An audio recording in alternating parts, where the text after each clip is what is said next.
Good evening, ladies and gentlemen. Namaste, and a very warm welcome to all of you to the 22nd Parliamentary Session of the World Teen Parliament.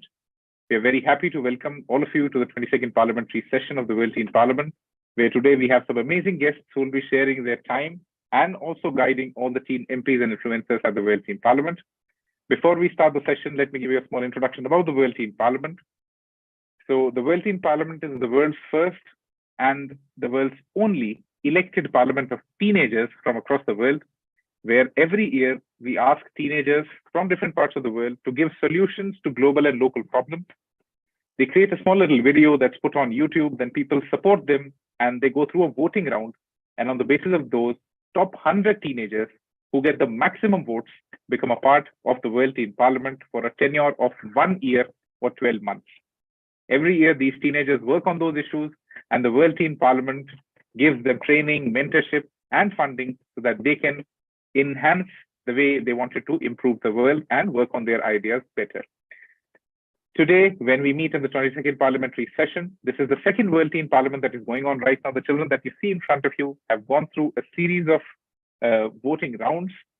This Parliament received a total of 140,000 registrations, out of which these 100 teenagers that you currently see in front of you received a total of 418,000 direct votes to be a part of the World Teen Parliament.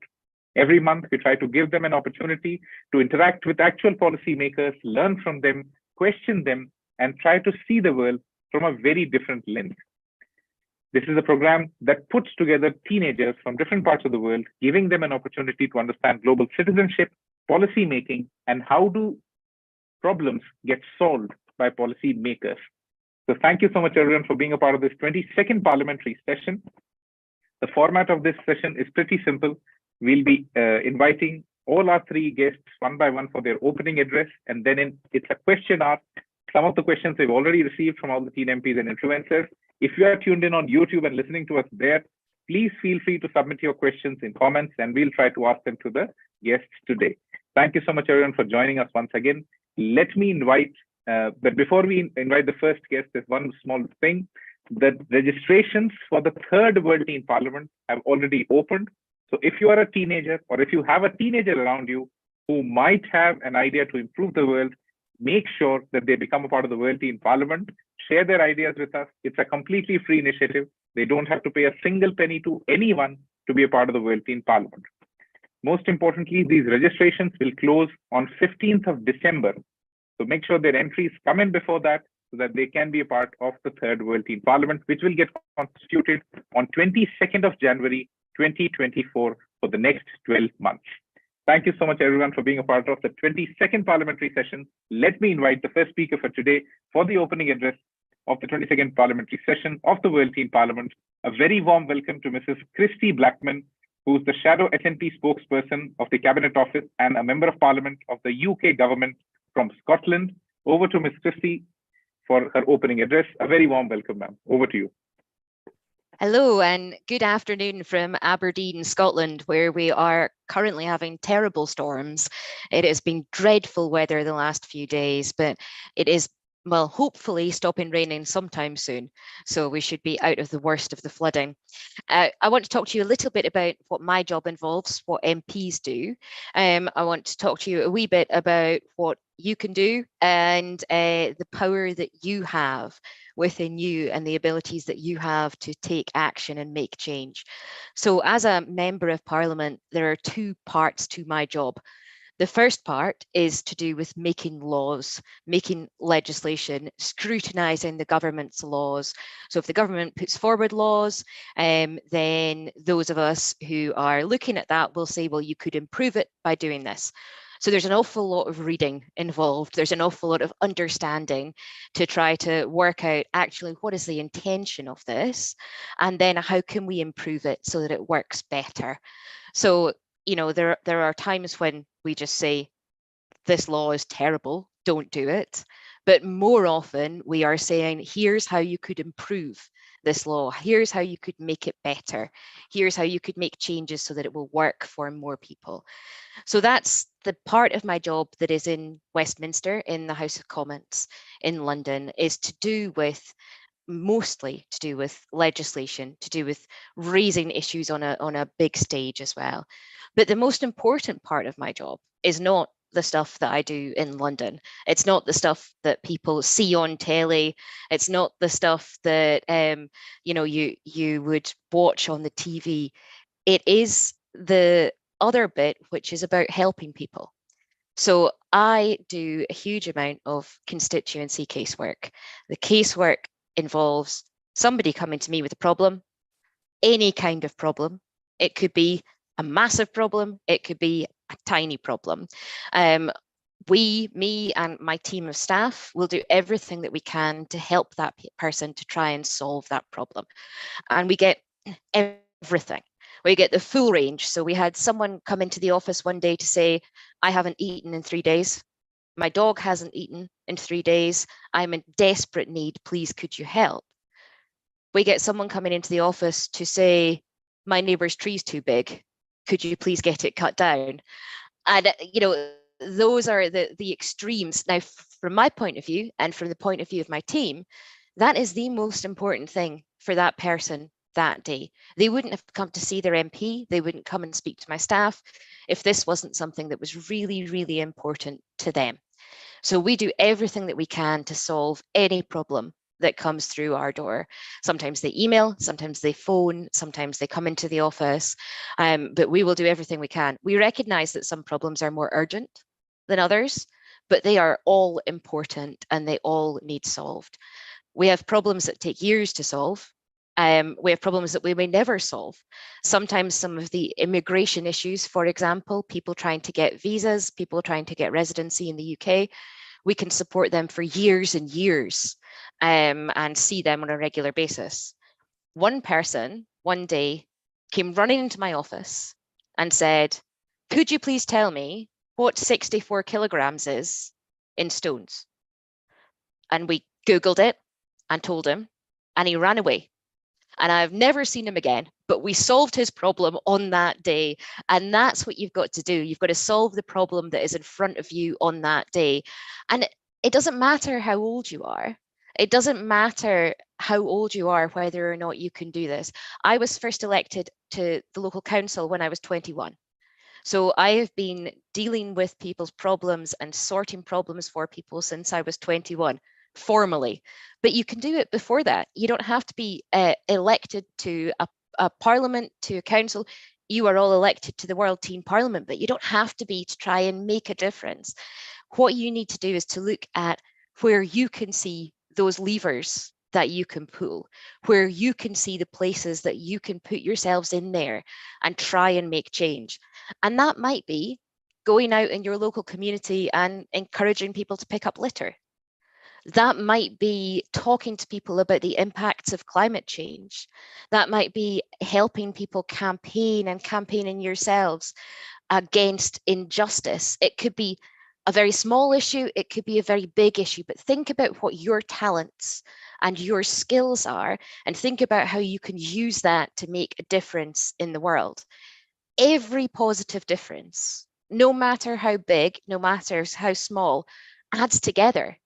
If all of us go out of here today and pick up 5 bits of litter each, right? If we go up and out and pick up 5 bits of litter each, I mean, how many of us are there in here? That adds up, right? So everything that we can do, every small change, every time that we smile at someone or hold a door open for them, we are making a positive difference in the world, and we can use that. Now, some things you can't do by yourselves, right? You can't change laws by yourself. I can't change laws by myself. So I need help to do that. And I need to find out who has control over that law. So I'll look it up, I'll find out who has got control over that and how can I change it. Now, if I get in touch with someone and say, dear Secretary of State, who might be the person in charge of this law, please could you make this change? The worst thing that could happen is they'll come back and say, no, sorry. But I haven't lost much, I've tried from doing that. The best thing that could happen is they could come back and say, yes, I will make that change. Now, you're not losing anything by trying to make those changes, by trying to influence those people that you can influence. And you guys, as teenagers, as people who are significantly younger than me, you have to live with any change in the law for longer than I'll have to live with any change in the law. So we need to be listening to you, and whatever you can do to ensure that your voice is heard by those people that are making laws, by those people that are making rules, by those people that are in charge of your school or your college or your university or your workplace. All of that makes a difference. If you can see a positive difference that you can make, take the opportunity to do that if you've currently got energy to do it. And it all adds up to us ending up with a better world, to us ending up with lawmakers who've got a better understanding of what different people's expectations, different people's experiences are. It means that we will make better laws if we understand your perspective, if you tell us what that perspective is. If, for example, in the parliament in your country, all the MPs are in their 70s or 80s, if they're all male, if they're all of a certain demographic, they maybe don't know about your experience. So it doesn't cost you much to write to them to say, this is my experience, this is how you could make change. As I say, the worst thing that can happen is they'll say no, but maybe you'll find someone that will listen and will make a difference. And I would encourage you all to take that opportunity to try and make that difference, because it does work. People really genuinely do listen sometimes, not all the time, but sometimes.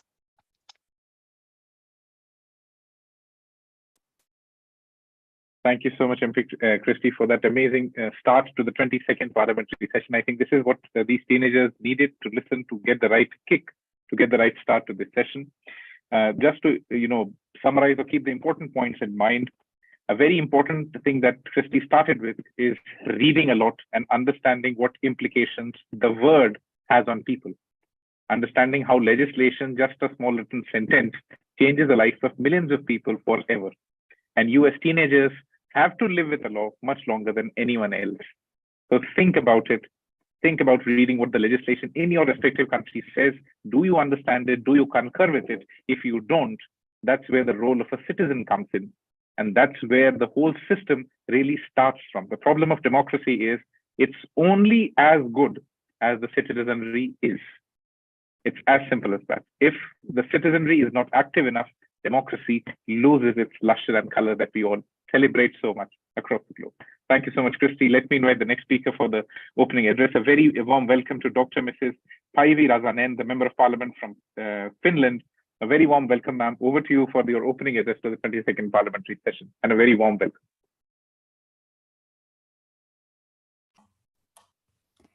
Okay, hello, everyone. It is great to be here with you, and I thank you for the possibility to join this event. Very important and interesting event. Myself, I have been a member of the Finnish Parliament for 28 years, and I represent the Christian Democrats. During my career, my political career, I have been also the chair of our party for 11 years, and I have been also the Minister of Interior in Finland, responsible for our country's internal security, migration, and church affairs.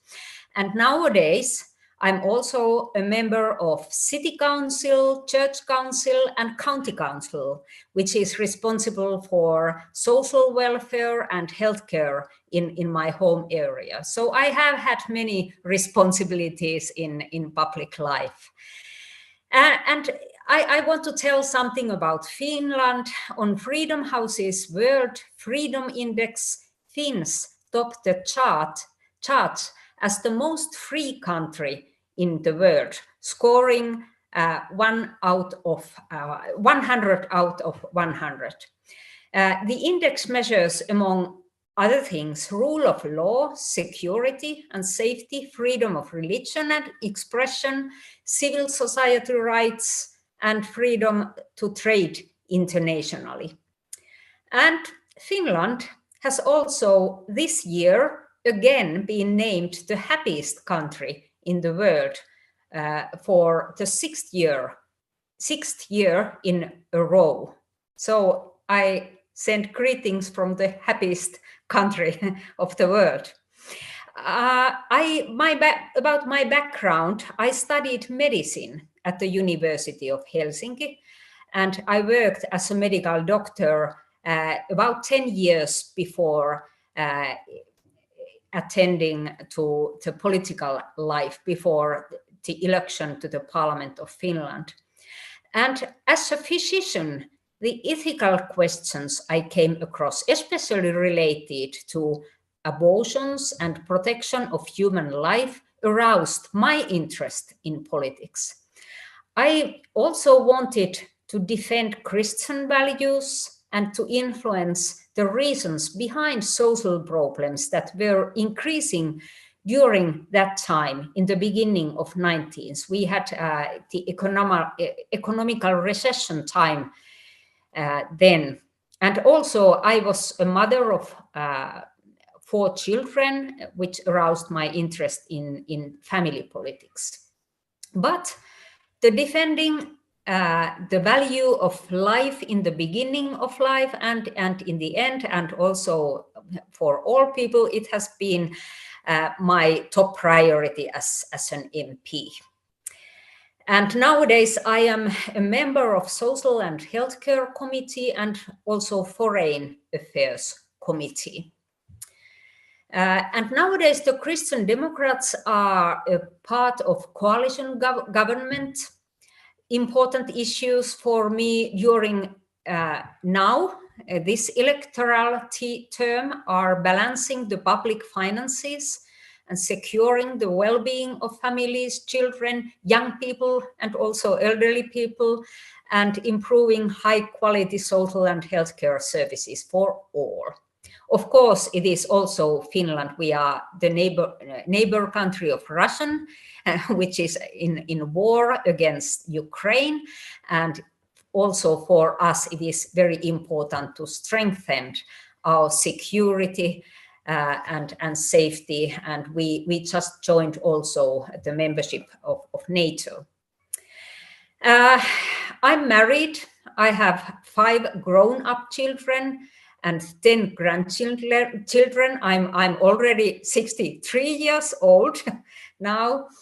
But from the beginning of my parliamentarian career, it has been very important for me that I have the full support of my family. And I'm very grateful for my husband, who has supported me all during these years. He has been also working as home father during the years that I was the leader of my party.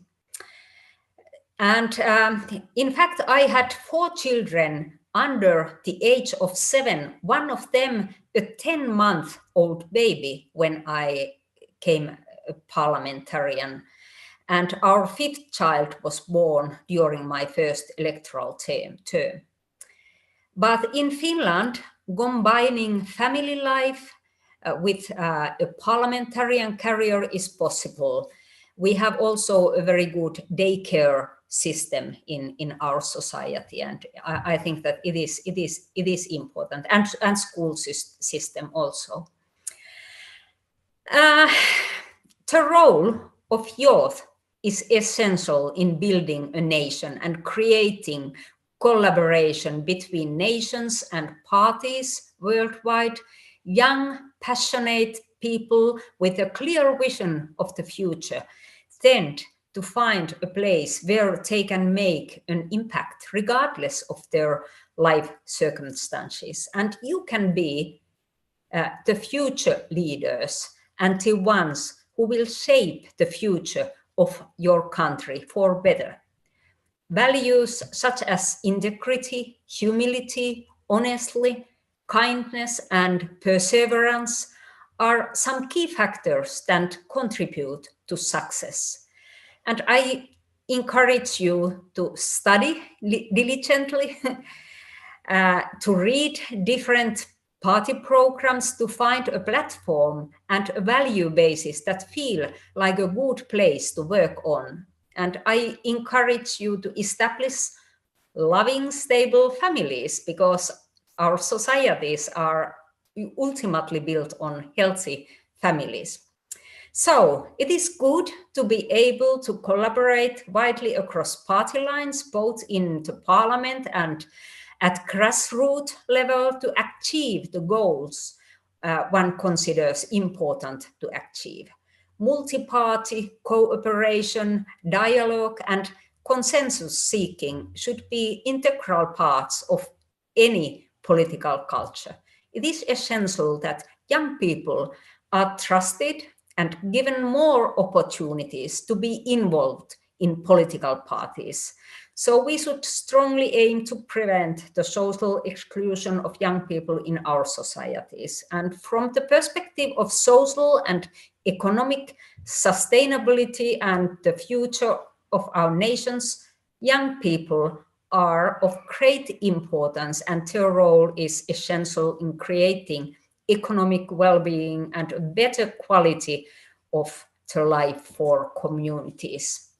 So I think that it is important that parliamentarians have the full right to express their opinions and ideas without fear of censorship, restraint, or legal sanctions. And unfortunately, we have some tendencies nowadays, for example, in European countries, for restricting the freedom of speech and for example, freedom of religion. So the idea of publicly defaming and trusting a person who holds certain beliefs out of social media or professional circles is a threat to any free society that claims to be tolerant and equal. Finally, I hope that the discussions today will pave the way to greater inclusion of youth into politics and for more prosperity and better policies in our societies. I wish you all courage and wisdom in the important work you do. So thank you for your attention. Thank you so much, Päivi, ma'am. And I think you shared a very important aspect of political life, that how does the family, stay along with your active work as a politician? Because when you get into policy making, life is already very difficult because you don't have a job description. The job description is only problem solving with no limits at all. And at any point of time, anyone can, just start pointing fingers. And it's very difficult to stay sane and still have a family that flourishes and everyone being happy with you and the way you treat them. Every single teenager who is here has also to understand that, as a teenager, they all, face a challenge that our school is going on, our extracurriculars is going on. How do we put in time for, creating a public life, or how do we contribute to the people? Just look at the life these policymakers have been living. They're veterans. They've put in so many years. They still have amazing families. They still have amazing lives, and they have contributed so much to so many people.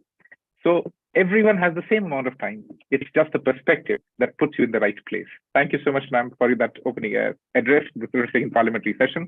Let me invite the first guest for today for the opening address. A very warm welcome to Dr. Arvin Boolell from National Assembly, Govt of Mauritius. Arvin, sir, over to you for the next 6 to 7 minutes for your opening address for the 22nd Parliamentary session. Please unmute yourself, and a very warm welcome.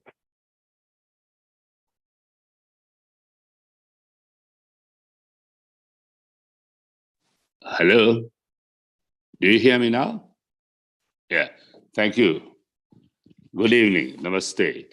Well, I feel privileged and honored, like our two former speakers, to address the future shapers and movers of policy. The parliament, your World Teen Parliament, is a great startup. And the world is moving at an incredible speed with quantum leap from quantum computing and AI. And access to information is a right and no longer a privilege.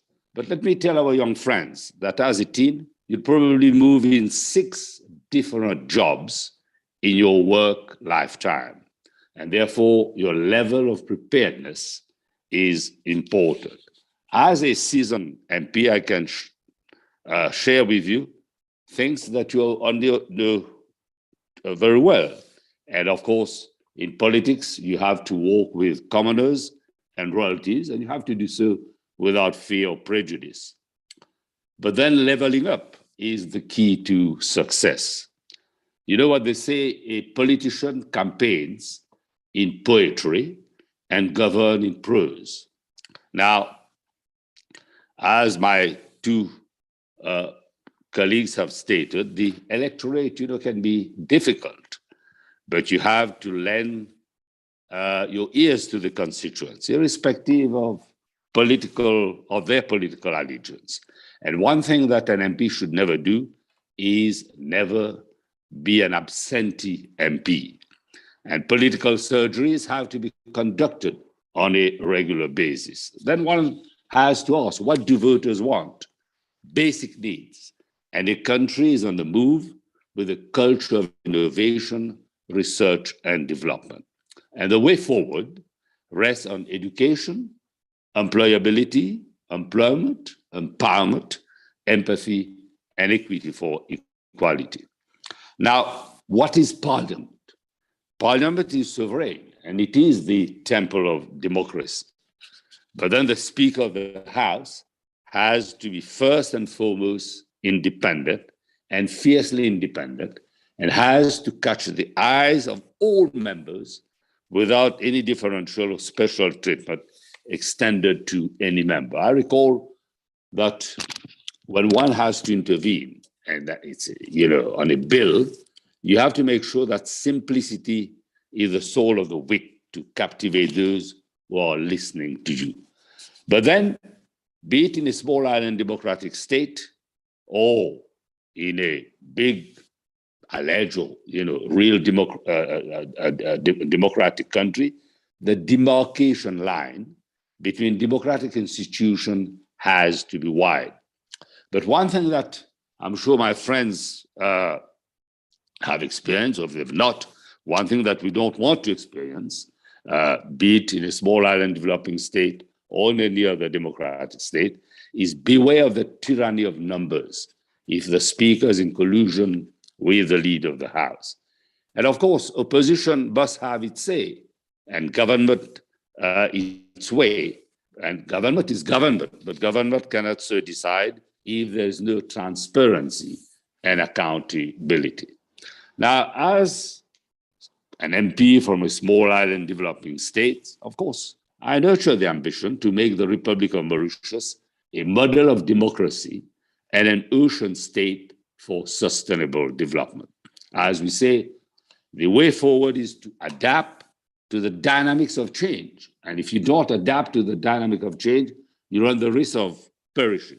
Because as we say, in today's world, there is no free lunch. Either you export or die. For a small island like Mauritius, with the only capital which it has is human capital.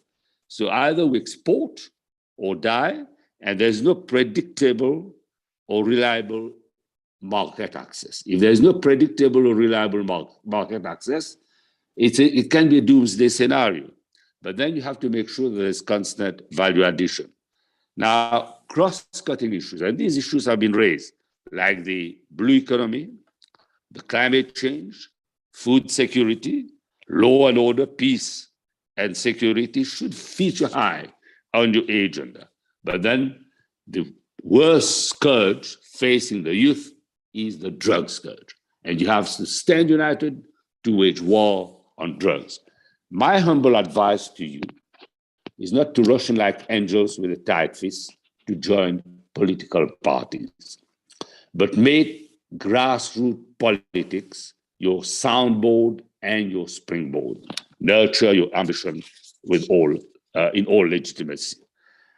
Now, boulevard opportunities are there for the young or budding politicians to grasp.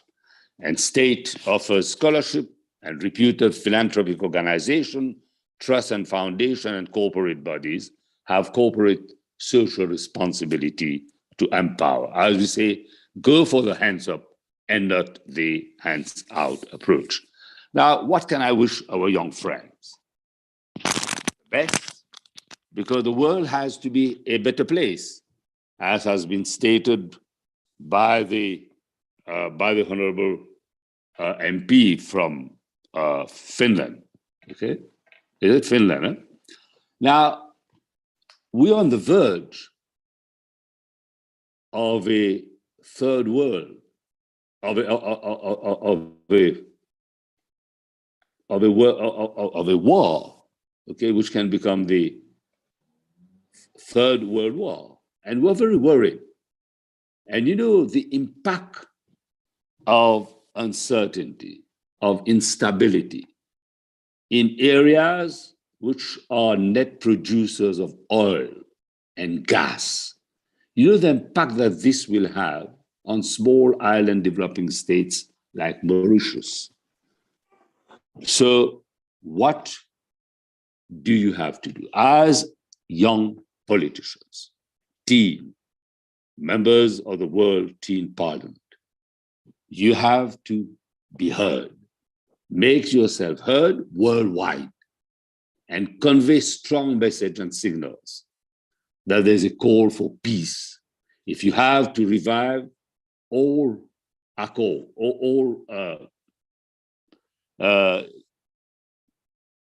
accord, as we say, peace accord. You know, it's very important that this message gets through.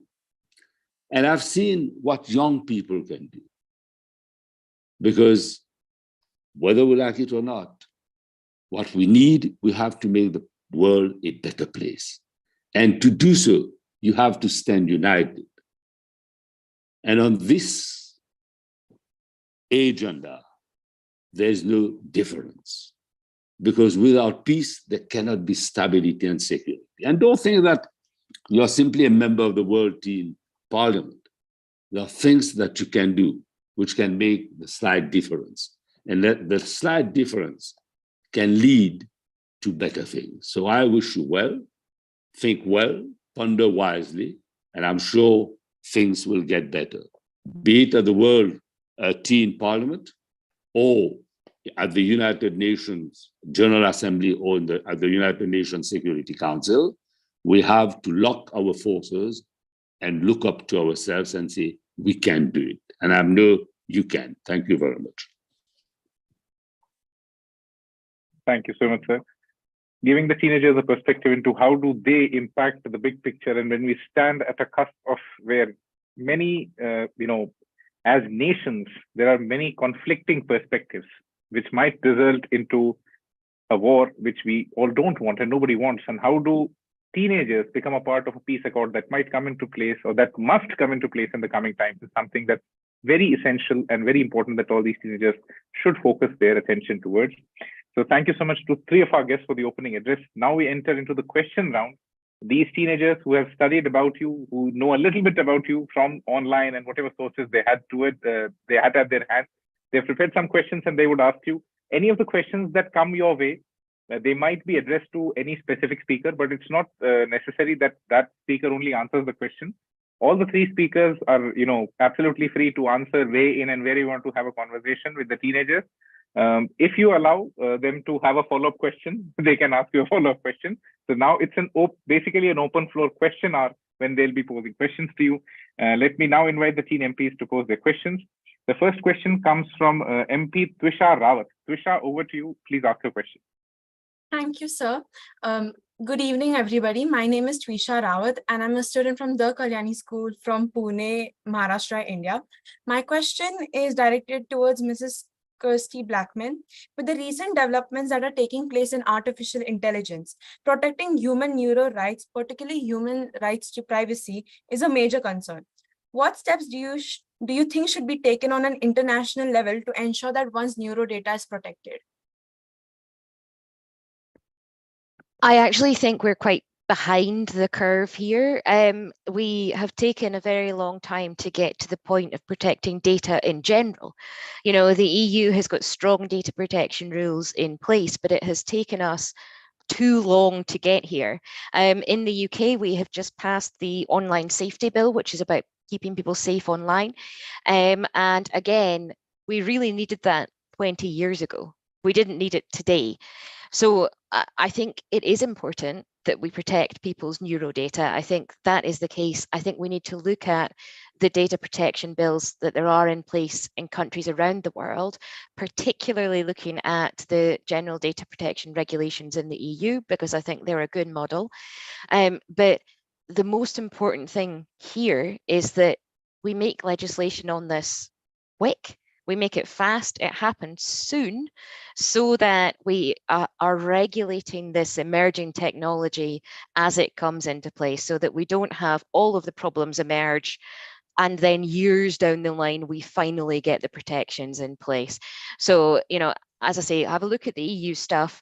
That's where I think it's a good place to start. Although, you know, I'm not saying that that's the only good legislation in the world here in this.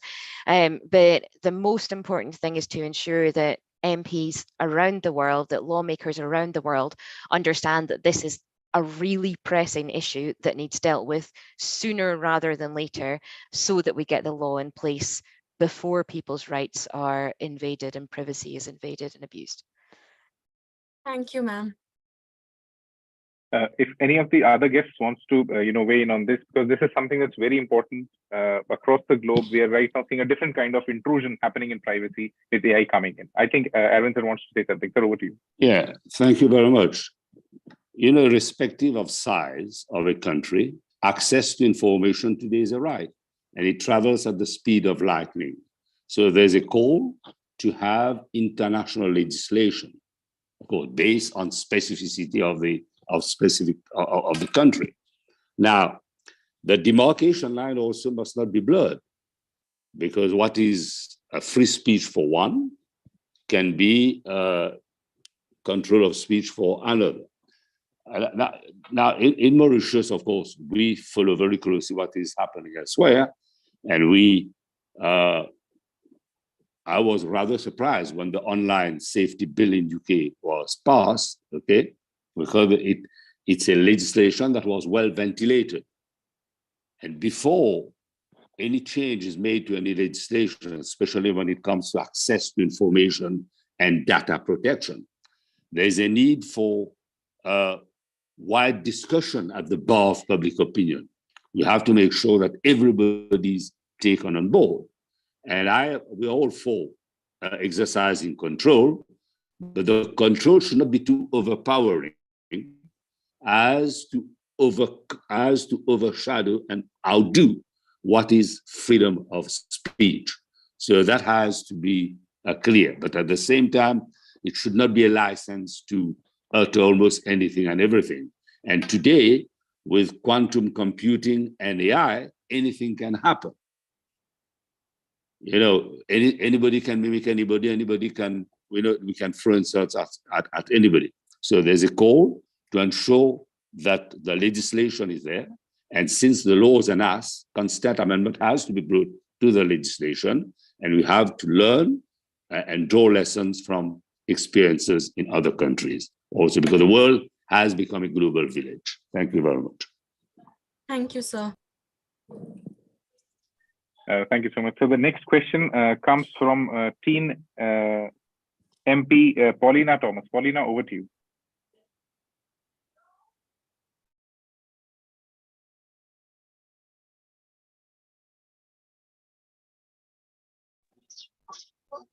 Hello, good afternoon. My name is Paulina Tomas. I come from Spain, and I'm IMP. My question is for Ms. Päivi Räsänen. Päivi, what do you think about waiting to dedicate yourself to politics and waiting to be part of the Finnish Parliament? I think there was some disturbance. I'll try to repeat the question. The question is for MP Päivi Räsänen. And the question is that what made you, think about wanting to dedicate your life towards politics and being a part of the Finnish Parliament? What was the motivating factor that they wanted to get into politics?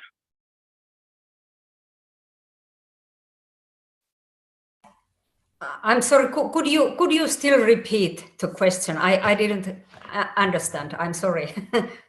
So what was your motivating factor that motivated you to enter politics, enter into active politics? Good, thank you. Yes, I have to admit that when I was young, I was not so interested in politics. So I congratulate you, you teenagers who are at that age interested.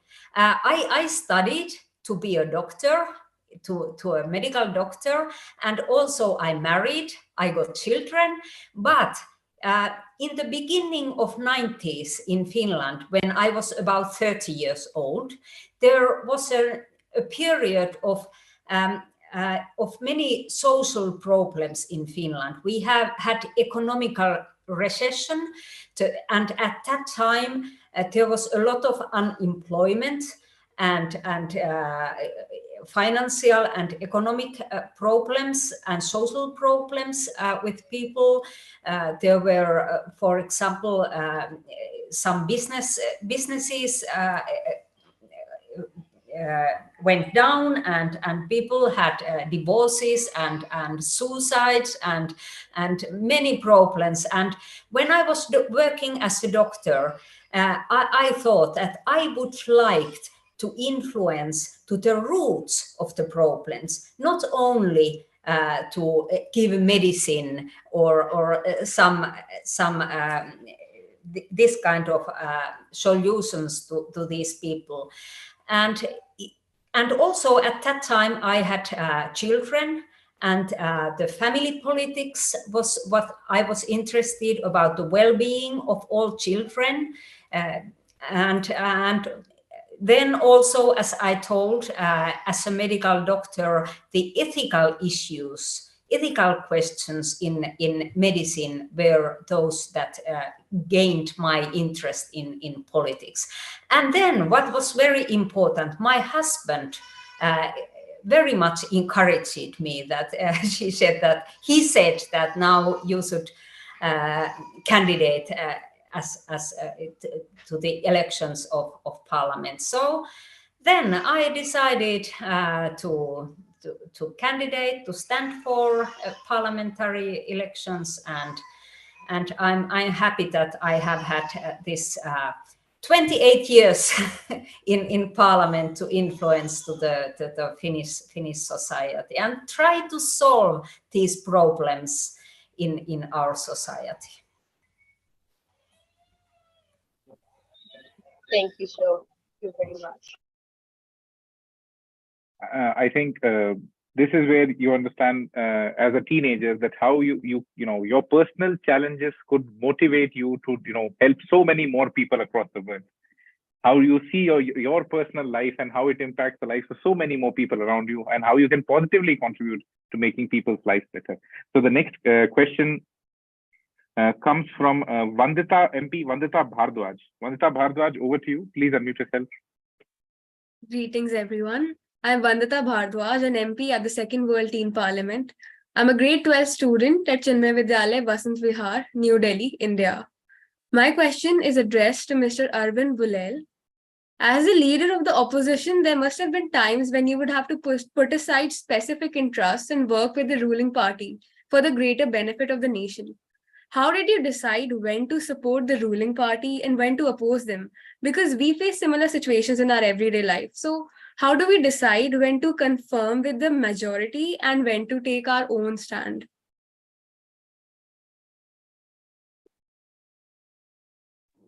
Thank you very much. Very interesting question. I was leader of opposition. Unfortunately, I'm no more because we don't have the majority in parliament.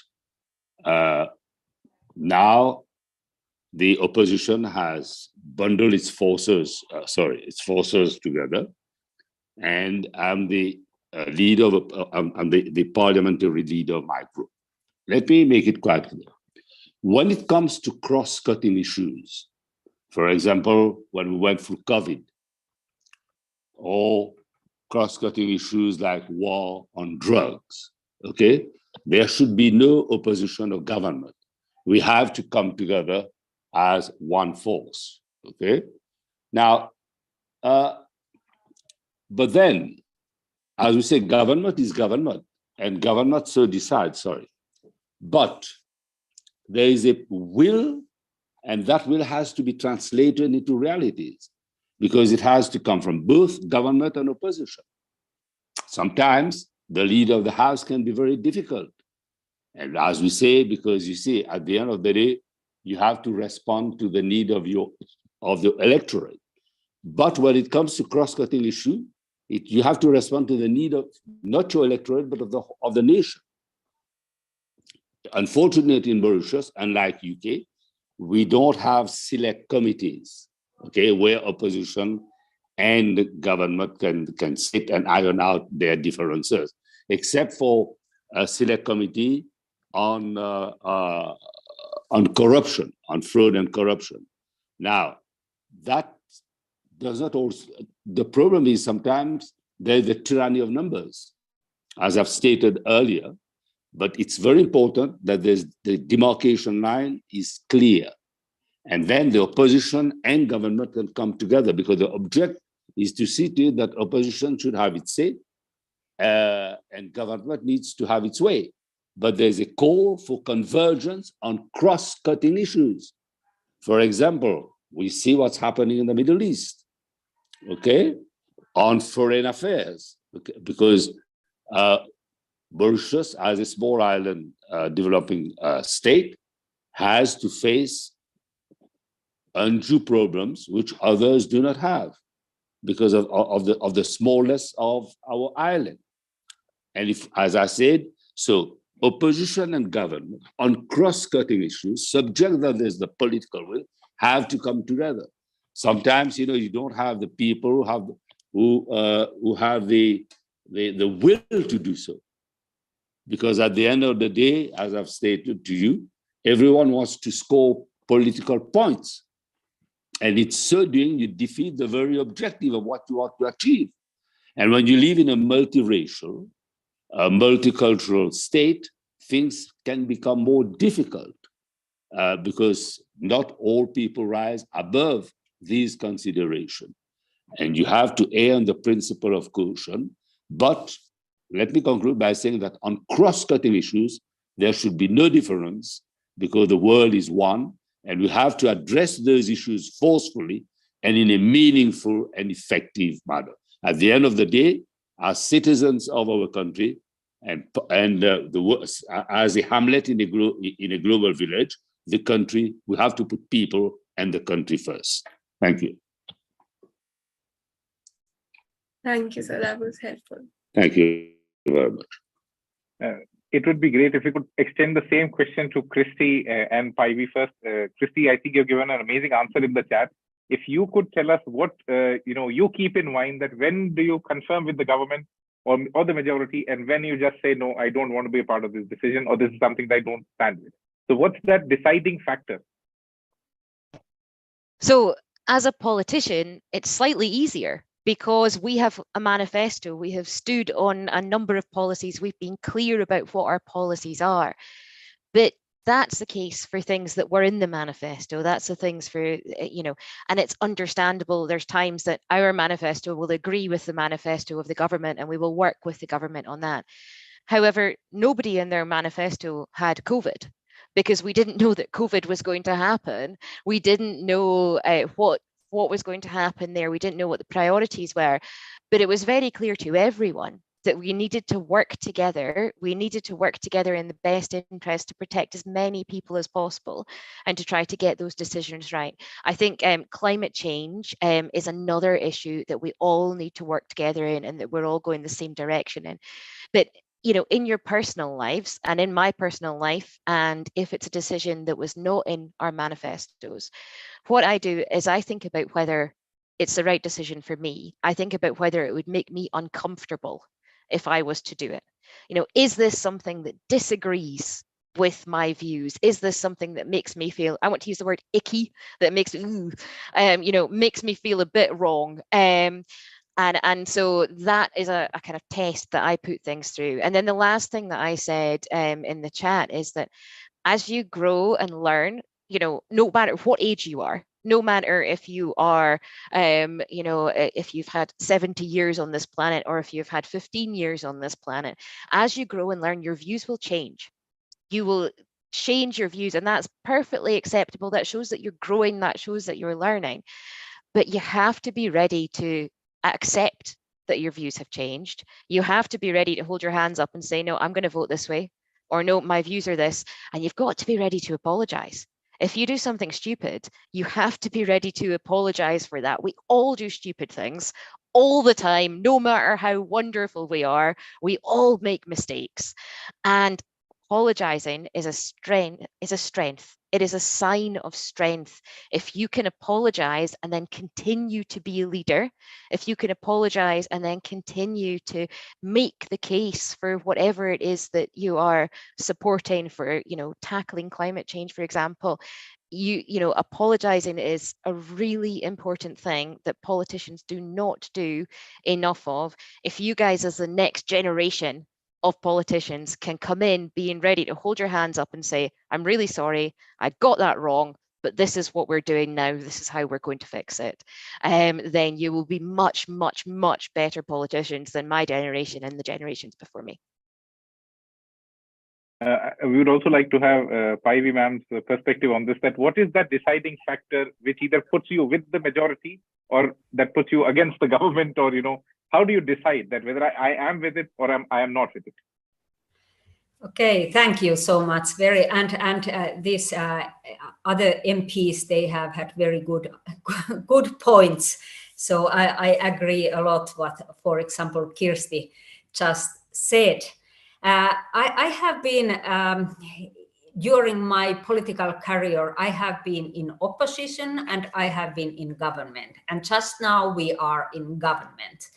And of course, when you are in opposition, it is easy to criticize all what the government is proposing. But there, in Finnish politics, in our country, I have to say that we have a tradition that in certain issues, for example, in foreign and security politics, we have a very stable consensus, so that, for example, when we decided to join NATO now last year, it was almost unanimous, so that also opposition was supporting the proposal. And we think that because we are a small country, it is very important that we can be unanimous in certain issues, especially when it is about the security and safety of our country and foreign politics.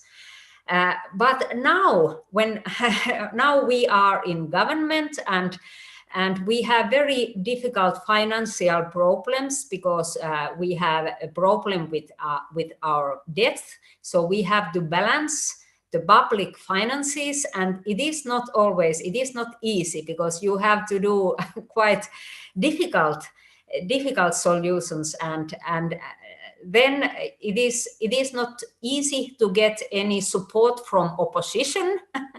I understand, but in Finland we have had a tradition of majority governments, so that you do not need the support from the opposition. But then I would agree, Kirsty, that last term when we had the problem with COVID pandemics, at that time also we were in opposition, but we were supporting very much to the proposals of government. So I think that it depends. Of course, you have to be faithful to your values, and it belongs to the democracy that you also you have duty and you have right to criticize the proposals of the government if the if the proposals are against your values. So I think that it is very important to listen to your conscience, that you are not working against your conscience, what you think that it is right or wrong. So thank you. I think some of the important factors that we'll all consider is, first, as an individual, does it, make you feel wrong in some or the other way? The individual wisdom coming in. The third, secondly, do you really stand with the issue? Does it make your individual life better? And then, if it makes your life better, it's possible that it makes the life of people around you even better. So there are some more factors that you have to keep in mind. And I think Vandita, the kind of question that she had posed in, we're all seeing a world where political polarization is increasing. So it gets very difficult to pick a side. So she actually wanted to know from policymakers that how do you pick sides? What do you consider when you pick a side? And I think you have given some amazing answers to it. So thank you so much for those answers. Let me know the next MP for the question. The next question comes from Ishanvi Acharya. Ishanvi, over to you. Please ask your question. I hope I'm audible, clear and loud. Good evening to the distinguished dignitaries and present audience. This is me, Ishanvi Acharya, currently a 9th grader, a school student in Millsbury International School, Kathmandu, Nepal. And my question today is directed towards Kirsty Blackman. I would like to ask you that what is the most effective governing system according to your perspective and the standard terms, and also what are the advantages and disadvantages of being a member of a constitutional monarchy?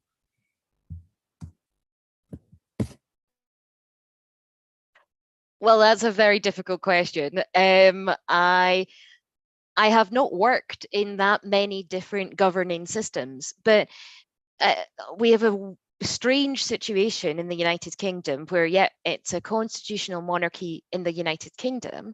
And one of my colleagues on the panel mentioned the fact that Parliament is sovereign. And that is the case in the United Kingdom, but that's not the case in Scotland. In Scotland, our constitutional history says that the people are sovereign in Scotland, not Parliament. The people have the power in Scotland rather than Parliament. Now, I would like to see a situation where Scotland was an independent country and where Scotland was making her own decisions, and where the people where the sovereignty lies were much closer to the decisions than they currently are. I am not the biggest fan of monarchy. I would not choose that system if it were me that was in charge and making the decisions. I would not choose to have a monarchy. I would, however, choose to have a written constitution. The United Kingdom doesn't currently have a written constitution. I can see good reasons for both sides, but for me, I think a written constitution is flexible enough that it can be changed if it needs to be changed, but is much clearer for people about what the expectations are, what the rights are, and what is enshrined in law as your rights. So that's a system I would choose. And just in terms of democratic systems and elections, the first past the post system that we have in Westminster, I don't like that system. I don't think it works particularly well. I would prefer a system of proportional representation, which means that you're much more likely to have coalition governments. You're much less likely to have a party with a strong majority. But given that we've been talking about working together, we've been talking about trying to do the best things for the population, I think if we have a proportional representation system, you're more likely to get a wider, more diverse spread of MPs. You're more likely to see people from all sorts of different backgrounds elected, which I think makes better laws. But also, if you have that coalition government, you're more likely again to get that spread of policies that appeals to more of the population.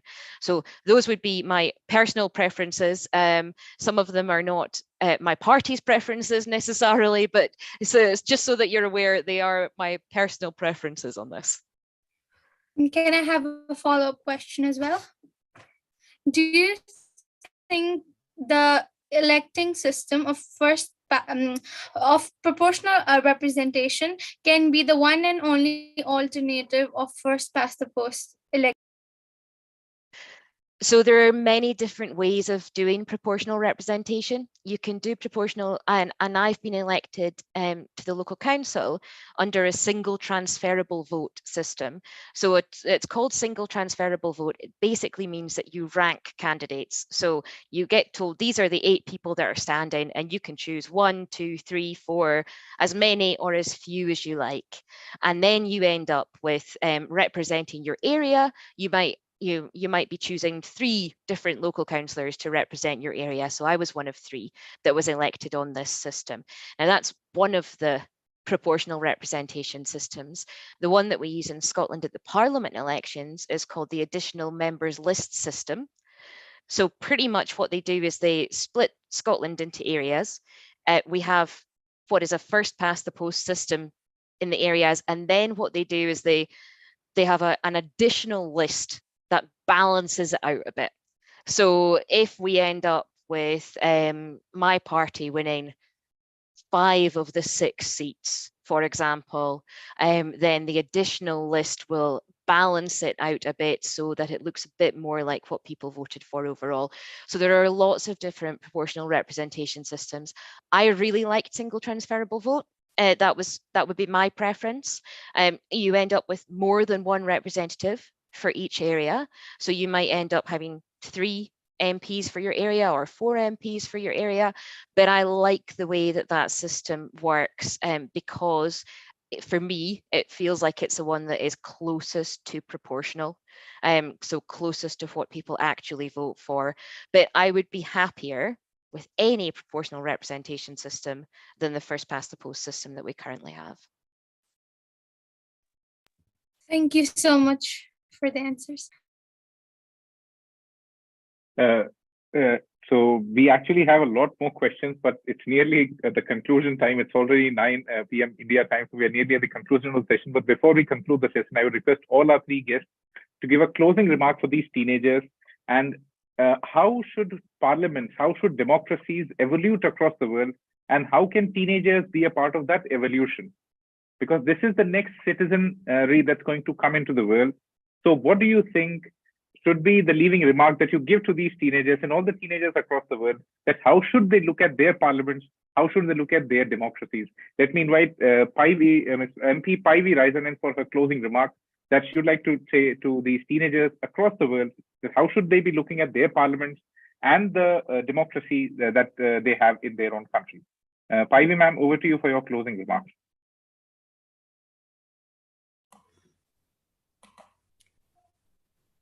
Yes, thank you.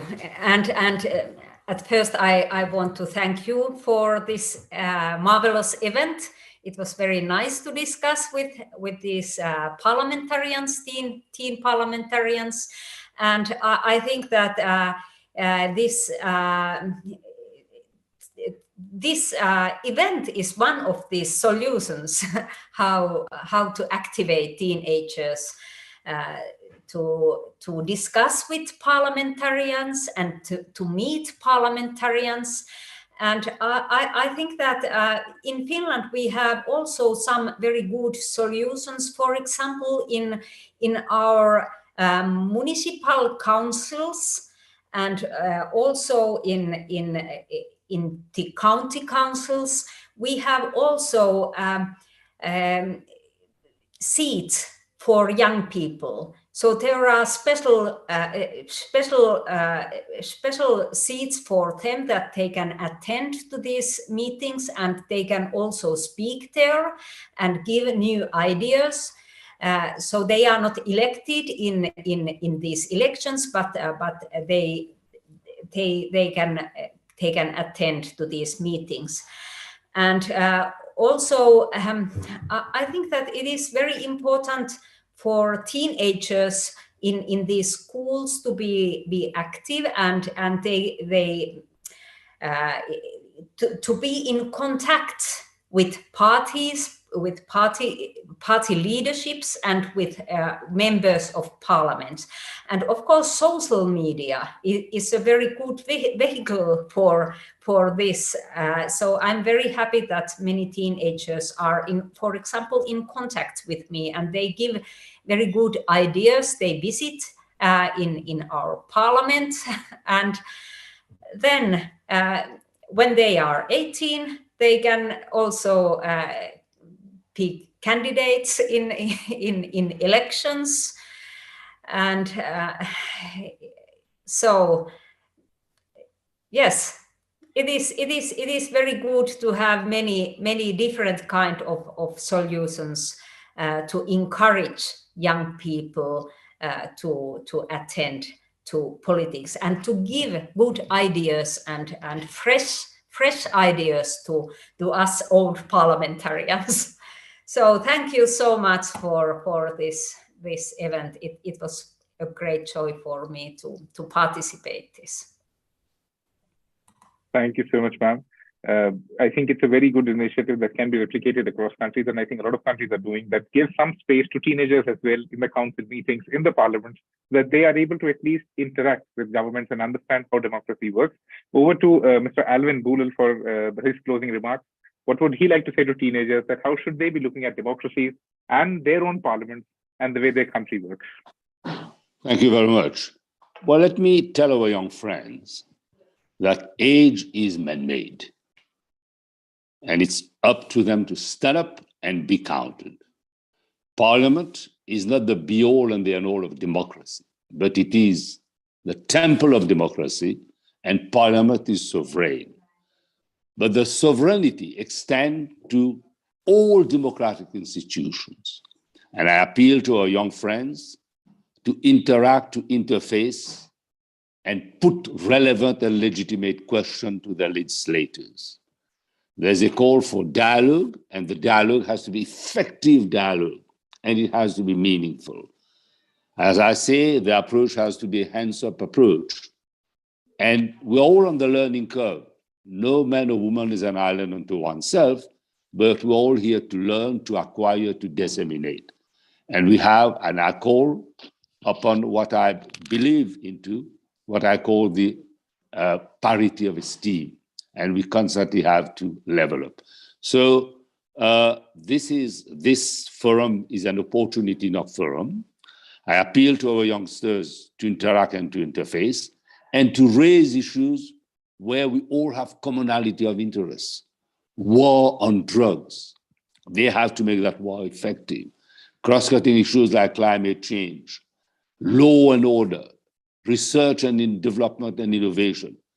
But what I'm saying, and I also want them to rebut, but make sure that what is being done to put people and country first.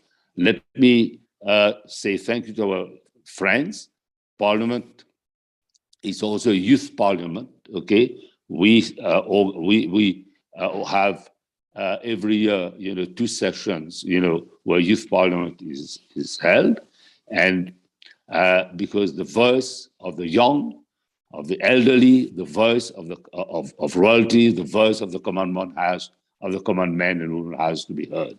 Let us put our people and country first, and our youth certainly is a maverick force within the change that is bound to happen. Because the only factor that remains constant is change, and they are part and parcel of this change. Thank you very much. And I thank you all, especially our 2 MPs on the forum. Thank you so much, sir. Over to Kirsty, ma'am, for her closing statements of how should teenagers look at the evolution of democracy, the way their parliament functions, and how should they be contributing to making it better in the future. Over to you, ma'am, for your closing remarks. Thank you so much. It has been an absolute honor to come along and to see so many of you here and to hear questions from so many of you. Thank you very much, all of you, for all that you are doing already to try and make the world a better place. I'm really impressed and proud that I get a chance to come along here. Number one, I would say, once you are allowed to vote, make sure you use your vote at every election. always, always, always vote. That is the number one thing. It does not cost very much energy to do that. Please go and do it. Number two, don't give up. You will fail over and over again. I have written and moved literally hundreds of amendments to legislation. It took me years to get one accepted. It took me years to get change made to legislation.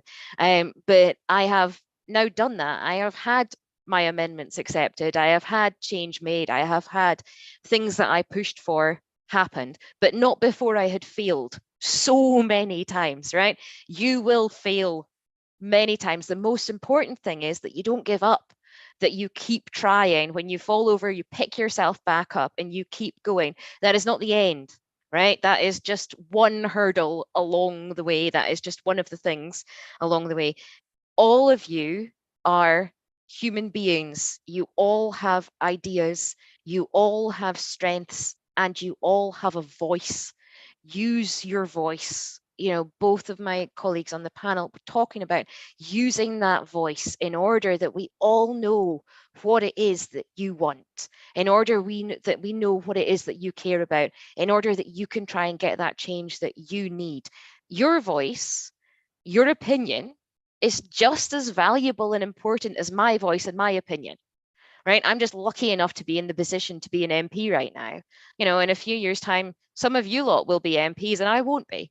You know, I have got that opportunity right at this moment, but your voice is just as valuable as mine. So keep using it, keep practicing, keep using those voices and pushing for the change that you want to see, because you know you are the next generation of this. You are, as I said, the ones that will have to live with the decisions that are being made now for far longer than I will.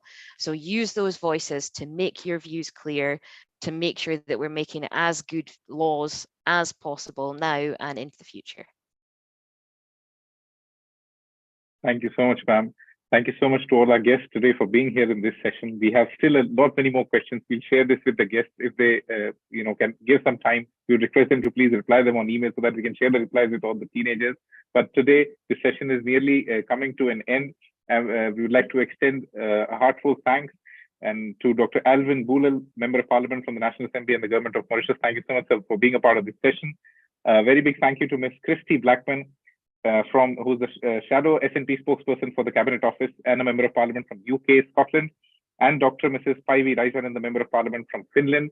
Thank you so much to three of our guests for taking out the time for this parliamentary session, the 22nd parliamentary session of the World Teen Parliament. Before this session comes to an end, a small little request to all our guests, all the teen MPs, and everyone who's tuned in or listening to this session.